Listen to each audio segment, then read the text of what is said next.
What's up, people? It's your boy D Woods here with another TYS Talk. Today's topic is pretty personal, but I have no problem being transparent. I've always been pretty transparent, and I'm one of those ones who don't give a fuck what anybody has to say. Plus, I feel like it'll help somebody, and I feel like it's my job to show and tell God's grace. Today's topic is going to be about anxiety, depression, mental health, overall mental health, and how you can push through it and how it's a part of your journey.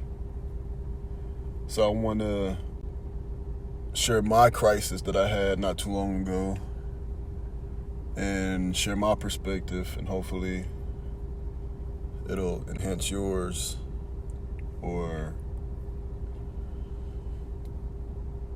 see what you're going through from another view, perspective, angle, whatever you want to call it.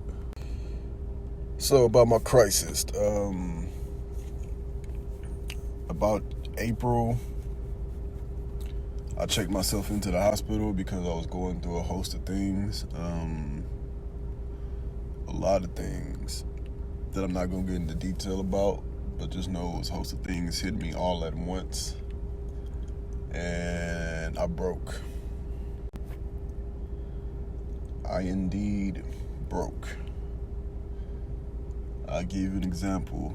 One day I was doing squats, and in the middle of my set, my body just completely stopped. That's when I knew something was wrong, for sure. I was experiencing panic attacks. I did have suicidal thoughts too often. What else? I wasn't eating. I just wanted to lay in bed and not do anything. I'm gonna be real with you guys. I thought about an attempt.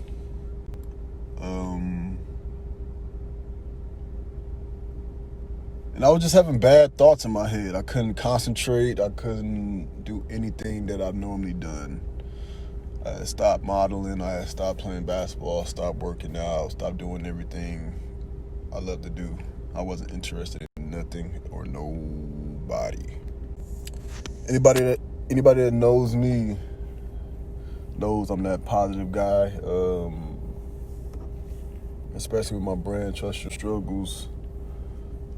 That's what I lived by at that time. I didn't give a fuck about it. I didn't care. I just couldn't grasp anything. I feel like I wasn't connected with the man upstairs. I lost faith. I lost my whole being. I felt like I was actually in a psychosis. I wasn't connected to anything. I wasn't connected to earth. I wasn't connected to anything. I felt like everybody was against me. I felt like I was about to die. I had those thoughts that I was going to die pretty soon. I felt like death was around the corner. It was a scary place that I was in. An unfamiliar place that I've never ever really just experienced that deeply. I pretty much burnt myself out. I wasn't getting no rest. I was getting sleep, but my mind wasn't getting no rest. I not even realized until my mom said something. I felt obligated for stuff.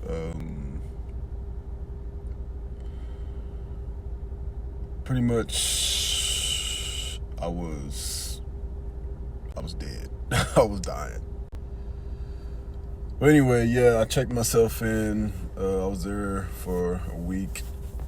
I was that desperate to check myself in. And I'm also making this video for people who are going through this or wants to get help and check themselves in. Don't be scared. Don't feel bad about it. Don't feel like you're too good for it, because everybody goes through it. Everybody has a breakdown. Everybody breaks, basically. So don't feel bad. You're not alone. You're not the only one that's going through it. Although it will feel like that you're alone and you're going through it. Just don't feel that way. As easily as I could say it, it's going to be hard not to. But everybody goes through it, and you will get through it. But yeah, I checked myself in, and I was there for a week, and I can tell you that I was supposed to be there. My brand, Trust Your Struggles, is all about knowing that everything happens for a reason and everything is connected. Every second of your life is happening for a reason. So while I was in there, I got a nice confirmation that I was supposed to be in there. So I like dealing with numbers, as you can see.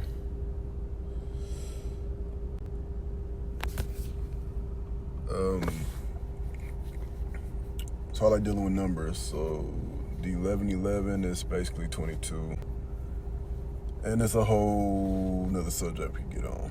But my confirmation was my room number. My room number was 1111. And that kind of eased my pain, eased my mind while I was up in there, and kind of shifted my perspective of basically just being calm to help me while I was up in there, because I felt institutionalized for sure. Yeah, I felt institutionalized, but it was good for me. It was good that I was afflicted for sure. So while I was in there, we had to go to like these little group sessions or counseling sessions with other people and whatnot. And of course, we had to take the medicine they had to give us.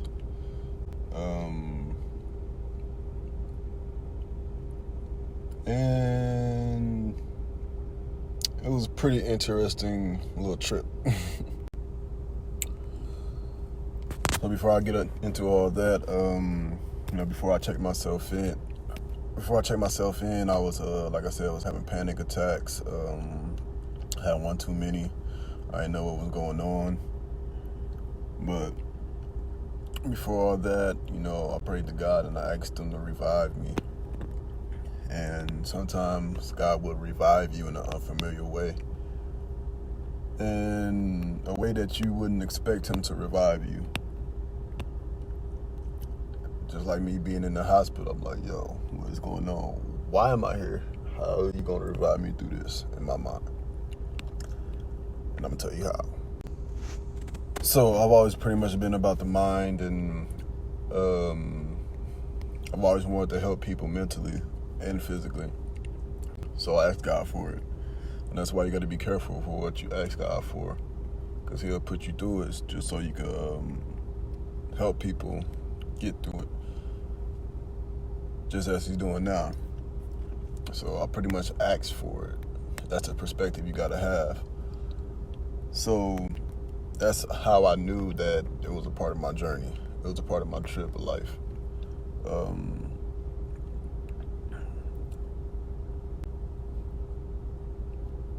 Yeah, pretty much, like I said, everything happened for a reason, and that was for the reason and the way He wanted to revive me so I could get it, so I can get that experience in my head and know how to. I've always wanted to help in that aspect.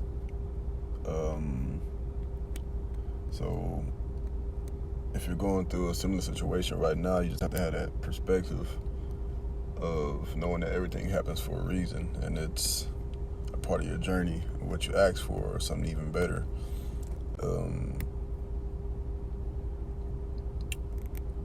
And know that you'll be revived in an unfamiliar way. It might hurt, it might sting a little bit, but it's well worth it. And I had something on my mind, but I forgot what I was gonna say. It'll pop up in the next snap. Okay, it's back. As you're going through it, it's gonna feel like the man upstairs is nowhere to be found when he really is by your side the whole time. Because when I was going through, I felt like I wasn't connected. I wasn't feeling him. I wasn't feeling his connection or anything. And the reason why is because my head was so cloudy from all the distractions around me and what I was putting on myself and what I was going through. But he was there, but he was there in an unfamiliar way. And I think that's what we got to realize, is that you have to see him in an unfamiliar way instead of this positive, good way all the time, especially in the storms. So you got to see him in an unfamiliar way, in the unfamiliar area of your life where everything seems to be falling apart. You got to try to see him or feel him in the unfamiliar atmosphere, and stay in agreement, whether it's good or bad. I ain't gonna tell me my nose ring is popping out, but anyway, yeah, stay in agreement, whether it's good or bad. And being in agreement is trusting in him no matter what. Of course, they gave me medicine or whatnot. They did diagnose me with depression and anxiety, but that's just a label. It don't mean shit. They did give me medicine, Zoloft, the antidepressant and whatnot, stuff to knock me out to go to sleep because my mind was racing. When I say my mind was racing, I mean it'll race from what I want to do. Not like no bad stuff, but my goals and everything. When I go to sleep, that's all I think about. And I stay up wanting to keep on going and keep on doing stuff. And that's when I realized it's okay to be still. I think that's what the man was up there trying to teach me. It's okay to be still and breathe. So with this COVID going on, it was kind of a blessing and a curse because it allowed me to rest.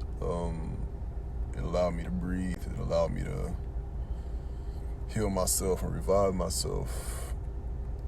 It allowed me to get my spirit back up. And it allowed me to just simply rest and be still and let him work. Let him do some work for once. But like I said, they did give me medicines that didn't last long for me because I didn't like the side effects, and me being a personal trainer, I didn't like the chemicals in my body. My body was reacting and it wasn't good. So I decided to take matters in my own hands. One, I started running every day to get them toxins out of my body. I was running every day because all the gyms was closed. So I was running, lost a lot of muscle mass and weight, but it's coming back. I was running every goddamn day and it felt great. And two, I just felt in my spirit, and I heard in my spirit to fast. All I heard was fast, fast, fast. He was fast. So I did. I fasted for 7 days. All I drank was water and fruit juice and vegetable juice for 7 days. And after I got done with the fast, I stopped taking the medicine. I haven't took that medicine for a while now. I think it's been about 2 or 3 months, maybe 4, that I haven't took the medicine, and everything's been good ever since with myself. I've also been meditating more, doing yoga and being a master of my energy. So yeah, that's my experience in my crisis. Like I said, don't be afraid to ask for help, reach out.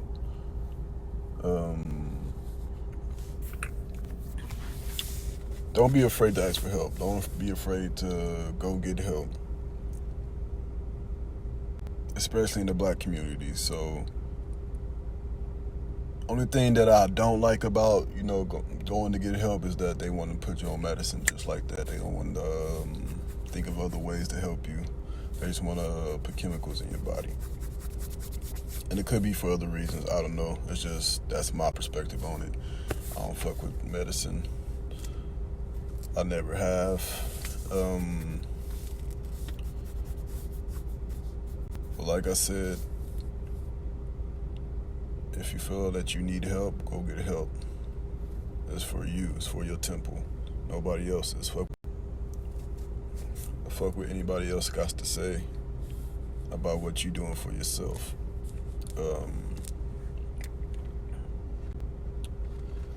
And if you want to go for another option, I'll definitely fast. Fasting is essential for sure for the body, for the mind. It's definitely essential for the mind. It's a mind thing. It's a mental toughness thing. It'll really bring your spirits up. It's really essential for your spirit, if anything. That's what I did it for. But yeah, I hope you guys enjoyed my TYS talk for today, and hope you could take it and run with it, whatever you want, however you want. And I pray that whoever's going through it right now to, pull through, keep your eye open. Keep your eye open and just continue to fight through, push through, and have the responsibility for yourself to get help, or push yourself to help yourself, help heal yourself, whether that's through meditation, exercising, and fasting. Also, one thing I'm gonna leave y'all with is to make sure your mind, body, and spirit are all in tune. If one is out of whack, that means everything else gonna be out of whack, and that what causes the depression and anxiety and all that good stuff. Get your mind, body, and spirit in tune, and that's how you master your energy. So that's TYS talk for today. I wouldn't mind to ask questions. Hit me up. I'll talk to you as best way I can. I did major in sociology and psychology.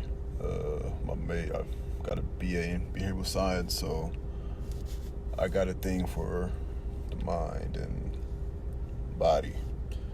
So don't be hesitant to hit me up. I'm always here to help when I can. And I feel like that's my job, what I'm here on this earth for, is to help and share God's grace. So hopefully you'll do the same and tap in. TYS 22, trust your struggles, master your energy. Deuces.